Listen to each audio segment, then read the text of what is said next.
नमस्ते, जयमसी, good morning आशीर्वाद हो।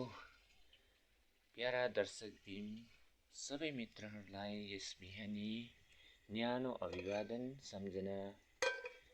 यहाँ मेरो खाना पाकिरहेको छ है। मलाई चुलामा पकाउन मनपर्छ। अलिक काँचो काँचो दाउरा बाल्यो भने चाहिँ रात पनि मजाले धुवासँगै निस्किन्छ। तर धुवा निस्किएपछि चाहिँ यसरी अलिकति कालो लाग्छ। यसलाई चाहिँ अब लिपिराख्नुपर्छ है। अनि यही मेरो दुखी किचन दुखी त नभनौँ है। अहिलेको दुःख सुख चलिरहेको छ। यो सब्जी यहाँ तल गुराँसको बोट है। गुराँस हलिसकेको छ। यहाँ पानी चाहिँ भरि थापिराख्नुपर्छ है। राति पनि पुरा थापिराखेर दिउँसो पनि पुरा थापिराख्नुपर्छ भरिभरि। अनि पुर्खाहरूले त्यसरी भन्थे। अनि यो चाहिँ मेरो चामल है कालो छ। तल अँध्यारोले गर्दा कालो देखिरहेको छ है। यो चाहिँ मानामा छ चामल। चामल मानामा पुरा भरिराख्नुपर्छ है चलाएपछि चाहिँ।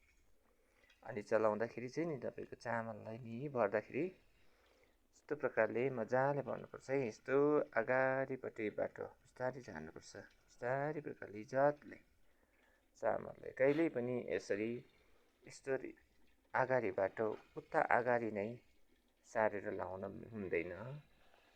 हुन त के यस्तो त केही छैन। तर पनि यसरी लाउन चाहिँ बरु इज्जतले सिक्नुपर्छ है हामी है। पुर्खाहरूले यसो गर्दा चाहिँ उहिलेको शब्दमा लाछिन बस्छ भन्नुहुन्थ्यो नि। यसरी म अलिकति तपाईँहरूले देखाउन चाहेँ। म यस्तो जान्ने त होइन। तर मेरा बाबा आमाले यसरी सिकाउनुहुन्थ्यो।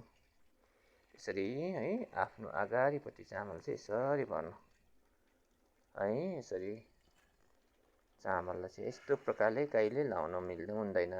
चामल चाहिँ यसरी भर्नुपर्छ है। विशेष गरी यो चाहिँ दिदी बहिनीले जानकारी लिनुपर्ने कुरो हुन्छ। प्रायः जस्तो चाहिँ सबैले यसै गर्छन् देखेको छु। अनि यो चाहिँ चामल हो। अनि हामी एक्लो बस्दाखेरि पनि घरलाई सधैँ सफा राख्नुपर्छ। अनि यो चाहिँ मर्दको पनि कर्तव्य हो। घर आमाहरूको मात्रै काम होइन। हामीले घर आमाहरूलाई मात्रै आशा गर्न हुँदैन। हामी मर्द औरत दुवै मिलेर प्राय गर्नुपर्ने हुन्छ है।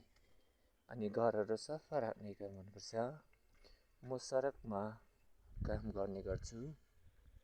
अनि घर जस्तो म बाहिर छु भित्र पनि म त्यस्तै हुन चाहन्छु। भित्र जस्तो छु म बाहिर पनि त्यस्तै हुन चाहन्छु। अनि मलाई घर पनि सफा राख्न मनपर्छ। अब बर्खाको सिजन हिजो सफा गरेको। हिजो छुट्टीको दिन है। अनुमति मागिओरी बसेर बाबुलाई यसरी सफा गरिरहेको छु। घर सफा सधैँ राख्नुपर्छ। यहाँ काम गर्ने दाजुको धेरै आउँदै हुनुहुन्छ है। यसरी घर सफा राख्नुपर्छ है। प्रिय मित्रगणहरू, हामी बाहिर मात्रै चटक्क राखेर आफ्नो घरलाई मैला कहिले राखिराखेको छु भने नाटक गरेको जस्तो देखिन्छ। अनि मित्रहरू यसरी सफा राख्नुपर्छ घर। त्यस्तै होस् घर पुरानै किन नहोस् तर सफा चाहिँ सफा राख्नुपर्छ। र यो बिहानी धेरै धेरै मायाको साथमा तपाईँहरूसँगको यो छोटो भेटमा एउटा सानो जानकारी राख्दै अहिलेलाई केही छिनलाई यति नै ल। मेरो खाना पाक्यो होला अब हेर्नुपर्ने छ। डर छ। मलाई चाहिँ आगो मनपर्छ र आगोमै युज गर्ने गर्छु। अहिलेलाई धन्यवाद प्रिय मित्रहरू सबैमा। आशीर्वाद हो।